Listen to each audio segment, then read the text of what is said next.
Сәлеметсіздер ме? Мен Сүлейменова Эльдана, 40-шы орта мектептің 8-ші сынып оқушысымын.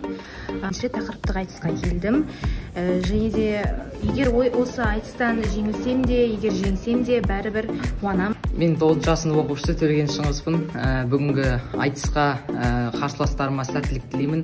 Өзіме де сенімдімін. Сәлеметсіздер ме? Мен 51-ші орта мектептің 9-ші сынып оқушысы Айтпағанбет Дариға боламын. Мен осы айтысқа бірінші рет келіп тұрмын, және де ешқандай менде бір артқа тартқым жоқ. Осы жарыстан өзіме жеңіс күтемін. Мектебіме жеңіс әкелемін деген үміт. Мен номер 38-ші мектеп гимназиясының 9-ші А сынып оқушысымын. Бүгінгі айтыстың қатысушы болып келемін. Бүгінгі жарыстан орын алатыныма сенімдімін. Және бәріне сәттілік, маған жеңіс тілеймін. Қош келдің Эльдана. 8-ші мектептің оқушысы Төлеген Шыңғыс. Номері 38-ші орта мектептің оқушысы Болат Асмұра. Айтысымыздың шымылдығын ашып беру үшін сөз кезегін аудандық білім бөлімінің әдіскері Молдағұлова Ақмарал Құрманжанқызына беремін. Айтысты көтеру керек, айтысты жандандыру керек деген мен бір қоса дайындап жүрген жетекшілердің арқасы. Қол соғып қошеметтеп отырмыз. Жолында жүргендегі сіз жасаған, өзінің әдебиетін бұзбасаған.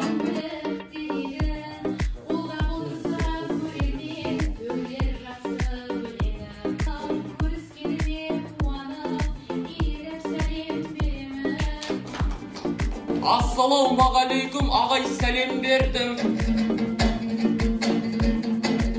Бет ашарды жасаймыз айтыстан кейін ағайын.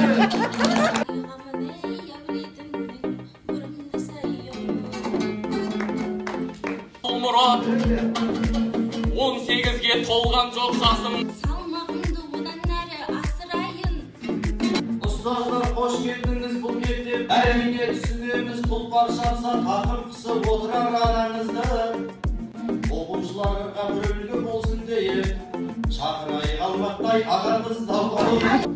Ал ендеше айтысып көрейікші, 38 және де 7-ші орта. Мал бастадым, суыды басым сөздің алдаспадым.